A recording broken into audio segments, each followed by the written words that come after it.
Hello நண்பர்களே, welcome back.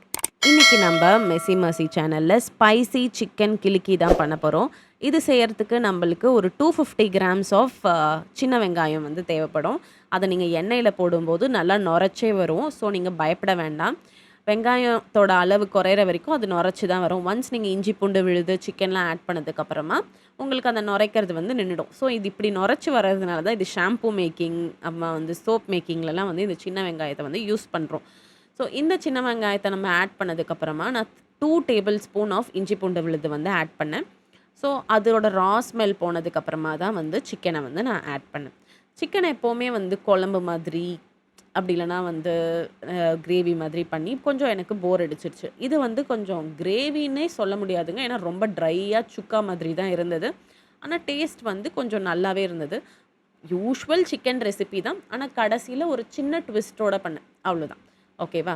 So ரீசெண்டாக வந்து நான் நான் லாஸ்ட் வீடியோலையுமே சிக்கன் செய்யும்போது சொல்லியிருப்பேன். சிக்கனை பற்றி நிறைய இஷ்யூஸ் போயிட்டுருக்கு. அதெல்லாமே இப்போ ரிசால்வ் ஆயிடுச்சு. ஸோ உங்கள் ஏரியாவில் அது ரிசால்வ் ஆயிடுச்சான்னு நீங்கள் செக் பண்ணிவிட்டு சிக்கன் வந்து வாங்கிக்கோங்க. ஸோ சிக்கன் சாப்பிட்றதுல எந்த விதமான ஆபத்தும் இப்போதைக்கு இல்லை. ஒன்றே ஒன்று நீங்கள் என்ன பண்ணுறதுன்னா, நல்லா வாஷ் பண்ணி யூஸ் பண்ணுங்கள் சிக்கனை. அண்ட் சிக்கனை வந்து ஃப்ரெஷ்ஷாக கட் பண்ணதுக்கப்புறமா வாங்குங்க. அது நல்லா பிங்க்காக இருக்கணும் சிக்கன், ஓகேவா? அண்ட் தென் வந்து நல்ல மஞ்சத்தூள் கல்லுப்பு போட்டு வாஷ் பண்ணுங்கள். இதை நான் வந்து இன்சிஸ்ட் பண்ணுவேன். அண்ட் எல்லா டாக்டர்ஸும் சரி, எல்லா ஹெல்த் ப்ரொஃபஷனல்ஸும் சரி ரீசெண்டாக சொல்கிறது, ப்ரோட்டீன் வந்து அதிகமாக எடுத்துக்கோங்க. சிக்கன் எடுக்கிறதுல வந்து எந்த விதமான தப்புமே இல்லை. நீங்கள் வந்து மட்டன் வந்து ஹை கொலஸ்ட்ரால், பீஃபுமே ஹை கொலஸ்ட்ரால். ஸோ இதெல்லாம் ப்ரிஃபர் பண்ணுறதுக்கு நம்மளுக்கு ஈஸிலி அவைலபிள் ப்ரோட்டீன் வந்து சிக்கன் தாங்க. ஸோ சிக்கனை பற்றி காலங்காலமாகவே ஒரு விஷயம் போயிட்டுருக்கு. இந்த ப்ராய்லர் சிக்கனில் வந்து இன்ஜெக்ஷன்ஸ் போடுறாங்க அப்படின்லாம் சொல்கிறாங்க. ஆனால் வந்து இன்னொரு வீடியோ ரீசெண்டாக நான் பார்க்கும்போது கூட அந்த இன்ஜெக்ஷன்ஸ்லாமே வந்து வெரி எக்ஸ்பென்சிவ். ஸோ அதெல்லாம் வந்து ஒரு சின்ன சின்ன வியாபாரிகள் வந்து அதை யூஸ் பண்ண முடியாது. ஏன்னா வந்து எப்படி அவங்களுக்கு அது கட்டுப்படி ஆகும் அப்படி தான் வந்து சொல்லியிருந்தாங்க. ஸோ அவ்வளோ பயப்பட வேணாம். இன்னாரம் இருந்தாலுமே நம்மளோட பயத்துக்கு ஏற்ற மாதிரி நம்ம நல்லா வாஷ் பண்ணிக்கலாம். ஃப்ரெஷ்ஷாலி அவைலபிளாக இருக்கிறத வாங்கிக்கலாம். ஸோ தட் நம்ம வந்து நம்மளுடைய ஹெல்த்தை வந்து நம்ம வந்து விட்டு கொடுக்கல, ஓகேவா? அண்ட் சிக்கனை வந்து ஒரே மாதிரி பண்ணாமல் கொஞ்சம் வித்தியாசமாக பண்ணி கொடுங்க. கொஞ்சம் ஆயில் அவாய்ட் பண்ணுறது பெட்டர். என்றைக்காவது கொஞ்சம் எக்ஸ்ட்ரா ஆயில் போட்டு தர்றது வந்து தப்பு கிடையாது. அண்ட் சிக்கன் செஞ்சு கொடுக்கும்போது அது அந்த டேஸ்ட்டோட வந்து நம்ம ஒரு ஹெல்தியான இன்க்ரீடியன்ஸும் ஆட் பண்ணணும். அதனால தான் நான் வந்து இன்றைக்கி சின்ன வெங்காயம் ஆட் பண்ணுறேன். யூஷுவலாக வந்து பெரிய வெங்காயம் கட் பண்ணுறது எல்லாமே ஈஸி. ஆனால் அதில் நன்மைகள் இருக்குது. ஆனால் சின்ன வெங்காயம் அளவு இல்லை. சின்ன வெங்காயத்தில் வந்து அதிகமான அயன் இருக்குது. குழந்தைங்களுக்கு வந்து இரும்பு சத்து பற்றாக்குறையும் சரி, ப்ரோட்டீனும் சரி, இது வந்து ரொம்பவே கம்மியாக தான் இருக்கும். ஸோ நம்ம வந்து ஃபுட்டில் வந்து எப்படிலாம் கொடுக்கலான்னு பார்க்கலாம். ஸோ இதில் வந்து ப்ரோட்டீன் வந்து போன் ஹெல்த்துக்கும் இம்பார்ட்டண்ட். நம்மளோட ஸ்கின்னாக இருக்கட்டும், ஹேராக இருக்கட்டும், இது எல்லாத்துக்குமே வந்து ப்ரோட்டீன் இம்பார்ட்டண்ட் இல்லையா? ஸோ எப்படியாவது ஒரு சின்ன ட்விஸ்ட்டோட நம்ம பண்ணி கொடுத்து அது எப்படியாவது நம்ம அவங்களுடைய பிளேட்டில் வந்து புகுத்திட்டோம்னா வந்து we will be a very satisfied பேரண்ட்டுன்னு தான் நான் சொல்வேன். இந்த சிக்கனுக்கு நான் ஆட் பண்ணது வெறும் 1½ டேபிள் ஸ்பூன் மிளகாத்தூள் தான். இது நம்ம இன்றைக்கி ரொம்ப ஹெல்த்தியாக பண்ணுறோம். So no extra spices. அதாவது அவுட் சைட்லேருந்து வாங்கின இந்த கடையிலேருந்து வாங்கின எந்த ஸ்பைசஸுமே நான் இன்றைக்கி இதில் ஆட் பண்ணலை. எல்லாமே ஹோம்மேடாக தான் ஆட் பண்ணுறோம். கொஞ்சம் நம்ம வந்து ஹெல்த்தியாக பண்ணுவோமே இன்றைக்கி அப்படின்னு யோசிச்சதுனால தான். ஸோ இதில் நம்ம வந்து தனித்தனியாக வந்து சில்லி பவுடர், காஷ்மீரி பவுடர் எதுவுமே போட வேணாங்க. சிம்பிள். ஸோ நீங்கள் வந்து இந்த காஷ்மீரி மிளகாத்தூள் கலர் கொடுக்குதுன்னு நினச்சிங்கன்னா, நீங்கள் மற்ற இதிலலாம் வந்து கொஞ்சம் அடிட்டிவ்ஸ் இருக்கும் அப்படின்னு யோசிச்சிங்கன்னா, நீங்கள் காஷ்மீரி மிளகா வாங்கி நல்லா ரோஸ்ட் பண்ணி அரைச்சிக்கோங்க. ஸோ நம்ம ரெகுலராக அதை யூஸ் பண்ணுவோன்னும் போது எதுக்கு எப்போ பார்த்தாலுமே வந்து அந்த ஷாப்பில் வாங்குறது நம்ம எதுக்கு யூஸ் பண்ணணும்? அண்ட் இதை நீங்கள் க்ளோஸ் பண்ணி குக் பண்ணுங்கள். ஏன்னா வந்து நம்ம ட்ரையாக குக் பண்ணுறோம். ட்ரையாக குக் பண்ணும்போது நம்மளுக்கு வந்து அடி பிடிக்கிறதுக்கு அதிக வாய்ப்பு இருக்குது. ஸோ வந்து சிக்கனே வாட்டரை விட்டுச்சுன்னா கூட நம்ம எக்ஸ்ட்ராவாக தண்ணி எதுவுமே தெளிக்கவும் இல்லை, ஆடும் பண்ணலன்றதுனால அப்பப்போ க்ளோஸ் பண்ணி குக் பண்ணிக்கோங்க. சிம்மர்லேயே குக் பண்ணுங்கள். சிம்மர்லேயே குக் பண்ணும்போது இந்த ஸ்லோ குக்கிங் ப்ராசஸ்னு சொல்லுவோம் இல்லையா? ஸோ டேஸ்ட் வந்து நல்லாவே இருக்கும். நீங்கள் இது வந்து இப்படி தான் பண்ணணும்னு கிடையாது. நீங்கள் சிம்பிளாக குக்கரில் ஒரு 2 விசில் கொடுத்துமே பண்ணலாம். ஆனால் வந்து சிக்கன் ரொம்ப உடஞ்சிரும். ஸோ அதனால் நான் இந்த மாதிரி நான் பண்ணிகிட்ருந்தேன். நீங்கள் எப்படி குட்டி கரணம் அடித்து சிக்கனை பண்ணாலுமே 45 மினிட்ஸ் தாங்க maximum amount of time that would take to cook chicken. Chicken அதுக்கு மேலலாம் டைம் எடுக்காதுங்க. ஸோ அவ்வளோதான் எடுக்கும். ஸோ இது பண்ணும்போது நான் வந்து க்ளூலெஸ்ஸாக பண்ணேங்க. I just did with the flow. நான் எதுவுமே யோசிக்கல. அப்போதைக்கு எனக்கு என்ன தோணுச்சோ அதை வச்சு செஞ்ச ரெசிபி தான் இது. பட் ரெசிபி நல்லா வந்தது. ஸோ எப்போவுமே வந்து நான் ஒரு யூடியூப் வீடியோ பார்க்குறோம், இல்லைனா ஏதாவது ஒரு சாட் ஜிபிடிட்ட கேட்குறோன்னா கூட நம்மக்கிட்ட அந்த டைமில் என்ன ஸ்பைசஸ் இருக்குது, இன்க்ரீடியன்ஸ் இருக்குது, அதை வச்சு தான் நான் டிசைட் பண்ணுவேன். சரி இந்த மாதிரி கொண்டு போகலாம் ரெசிப்பியை, இப்படி குக் பண்ணலாம், இப்படி பண்ணால் நல்லா வரும்ன்ட்டு. ஏன்னா அவங்க சொல்கிற நிறைய விஷயம் சில நேரத்தில் வந்து இது போட சொல்லுவாங்க, அந்த சின்ன வெங்காயத்தாள் போட சொல்லுவாங்க. அதெல்லாம் ரெடியிலேயே நம்ம வீட்டில் வச்சுருப்போமா சொல்லுங்களேன், இருக்காது. ஸோ நம்மக்கிட்ட இருக்கிறத வச்சு நம்மளோட ரெசிப்பியை கஸ்டமைஸ் பண்ணிக்கலாம். ஸோ நான் அதிகமாக ஆயில் போட்டுட்டதுனால I am not going to add any more extra oil. நான் சிக்கன் எல்லாம் செப்பரேட் பண்ணி வச்சுட்டு அந்த ஆயில், அந்த கொஞ்சம் லைட் கிரேவி இருக்கும் இல்லையா, அதுலேயே வந்து நான் வந்து ஒரு ட்விஸ்ட் பண்ண போகிறேன்னு சொன்னேன்ல, அந்த ட்விஸ்ட்டை நான் பண்ணிட்டேன். என்ன ட்விஸ்ட்னா, கொஞ்சம் பூண்டு நல்லா உரிச்சிட்டு அதை பொடி பொடியாக நறுக்கி வச்சுட்டு, அதுக்கப்புறமா காஞ்ச மிளகாய், ஒரே ஒரு துண்டு பச்சை மிளகாய், 1 ஸ்பூன் இஞ்சி பூண்டு விழுது, இதெல்லாமே வந்து நான் கொஞ்சம் ஆட் பண்ணிவிட்டு நல்லா சும்மா ரொம்ப வெந்துடணுன்ட்டு இல்லை, கொஞ்சம் ஒரு கார்லிக்கி டேஸ்ட் கிடைக்கணும், ஒரு ஒரு மாதிரி கொஞ்சம் வித்தியாசமாக கடையில் செய்கிற மாதிரி இருக்கணுன்றதுக்காக அப்படி பண்ணேன். இந்த சிக்கன் கிரேவி மாதிரி பண்ணணுன்னா இந்த டைமில் கொஞ்சம் நிறைய வெங்காயம் போட்டுக்கோங்க. இது கொஞ்சம் ட்ரையாக இருந்தது. ஸோ இதை நம்ம சப்பாத்திக்கு, தோசைக்கு, ரைஸ்க்கு எல்லாத்தோடுமே வச்சு சாப்பிடலாம். அண்ட் இன்னொரு விஷயம் வந்து, நான் சிக்கன் சாப்பிடும்போது குழந்தைங்க பண்ணுறதுன்னா பல்லில் வந்து மாட்டுது இல்லையா, ஸோ பல்லில் மாட்டும்போது நீங்கள் வந்து கொஞ்சம் குழந்தைங்களுக்கு வந்து குக்கரில் இது பண்ணி கொடுத்தீங்கன்னா இன்னும் ரொம்பவே சாஃப்டாக இருக்கும் குழந்தைங்களுக்கு கொடுக்கும்போது. ஏன்னா நம்ம வந்து கொஞ்சம் நல்லா ச்சியூ பண்ணி சாப்பிடுவோம், குழந்தைங்களுக்கு வந்து அவ்வளோ மெல்ல தெரியாது. ஸோ நம்ம குக்கரில் வந்து சிக்கனை வந்து சும்மா ஒரு விசில் கொடுத்துட்டு அதுக்கப்புறமா நீங்கள் ஆட் பண்ணிட்டீங்கன்னா வந்து உங்களுக்கு பெருசாக வந்து பல்லில் மாட்டாது, மாட்டினாலுமே ரொம்ப சாஃப்டாக இருக்கும்.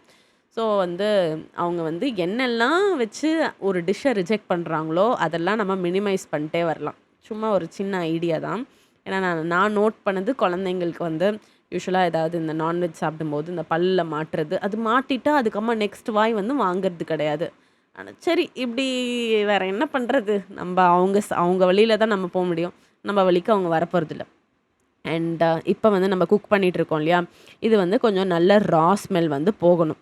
போனதுக்கப்புறமா நீங்கள் வந்து அந்த சிக்கனை வந்து ஆட் பண்ணிக்கலாம். ஓகேவா, இது பண்ணுறதுக்கு வந்து ரொம்ப நேரம்லாம் எடுத்துக்காதீங்க, ஜஸ்ட் ஒரு 2 மினிட்ஸ் தான். நம்மளுக்கு கொஞ்சம் அந்த திரும்ப சிக்கன் போட்டும் நம்ம குக் பண்ணுவோம் இல்லையா, ஸோ அதனால் வந்து 2 மினிட்ஸ் தான் இது குக் ஆகிறதுக்கு. ரொம்ப நேரம் இது குக் பண்ணிட்டிங்கன்னா அந்த டேஸ்ட் நல்லா இருக்காது. கடகடன்ட்டு அந்த கடைங்களில் பண்ணுவாங்கள்ல, டக்குன்னு கொஞ்சம் வெங்காயம், கொஞ்சம் பூண்டு, கொஞ்சம் பச்சை மிளகாய் இதெல்லாம் போட்டுட்டு அது மேலே திரும்ப வந்து சிக்கனை ஆட் பண்ணிவிட்டு கொடுப்பாங்க இல்லையா ஃப்ரெஷ்ஷாக. ஸோ அந்த மாதிரி ட்ரை பண்ண ஒரு விஷயம் தான். ஸோ அது வந்து நான் எக்ஸ்ட்ரா ஆயில் போடாமல் இருக்கிற ஆயில்லே போட்டுக்கலாமே அப்படின்ட்டு. நம்ம ஜஸ்ட் நம்மளோட ஆயில் இன்டேக்கை மினிமைஸ் பண்ணுறோம். ஓகேவா, அதுக்காக நம்ம என்றைக்காவது ஒரு வீக்கெண்டில் நம்ம கொஞ்சம் நல்லா டேஸ்ட்டாக சாப்பிட்ணும் போது ஒரு 3-4 டேபிள் ஸ்பூன் எண்ணெய் ஊற்றுறோம். ஆனால் அதுக்கும் மேலே வந்து நம்ம அதை வந்து 8 டேபிள் ஸ்பூனாக ஆக்க வேண்டாம். ஸோ அந்த 4 டேபிள் ஸ்பூன்லேயே வந்து எப்படி நம்ம அதை குக் பண்ணி எப்படி மேனேஜ் பண்ணி டிங்கரிங் பண்ண முடியுமோ அப்படி பண்ணிக்கலாம். ஓகேவா, ஸோ நல்லா குக் ஆகட்டும். நம்மளுக்கு இந்த இஞ்சி பூண்டோட இந்த ரா ஸ்மெல் மட்டும் இருக்கக்கூடாது, அப்படியே ஒரு வினிகரி டேஸ்ட் வந்துடும். ஸோ இது நல்லா குக் ஆகிடுச்சுங்க. நம்மளோட சிக்கனை வந்து தூக்கி போட்டுடலாமா. கொஞ்சம் ஹாட்டாக தான் இருந்தது, ரொம்ப ஹாட்டாக இருந்தது. ஸோ நீங்கள் வந்து ஒரு நல்ல பெரிய பாத்திரமாக அந்த சிக்கனை ஷிஃப்ட் பண்ணிக்கோங்க. நான் வந்து கொஞ்சம் வெயிட்டான பாத்திரத்தில் இது பண்ணது, அந்த பாத்திரத்தோட ஹீட் வந்து எனக்கு நல்லா ஃபீல் ஆச்சு. அண்ட் ஒன்ஸ் ஆஃப்டர் சிக்கன் போட்டதுக்கப்புறமா ஒரு 5 மினிட்ஸ் மேக்ஸிமம் ஸ்டவ்வில் வைங்க அந்த கிரேவியை. அதுக்கு மேலே வைக்க வேண்டாம். அதுக்கு மேலே வச்சிங்கன்னா வந்து ரொம்ப ட்ரை ஆகிடும். ஆல்ரெடி நம்ம ட்ரையாக தான் பண்ணுறோம். ஸோ வந்து கொஞ்சம் அப்படியே அந்த மசாலாவோடு இருக்கணும், மசாலாலாம் போயிடக்கூடாது. வாய்க்கு வாய் அந்த மசாலா வந்து வர்ற மாதிரி நம்ம குக் பண்ணிக்கலாம். அவ்வளோதான். ஒன்ஸ் இது நீங்களே பார்த்துருப்பீங்க, ஸ்டார்டிங்கில் நான் 1 கெட்டில் அது ஃபுல்லாக நான் வந்து சிக்கன் வச்சுருந்தேன். ஆனால் இந்த கடாயில் நான் குக் பண்ணதுக்கப்புறமா எனக்கு சிக்கனோட அளவு அப்படியே குறைஞ்சிட்ட மாதிரி இருந்தது.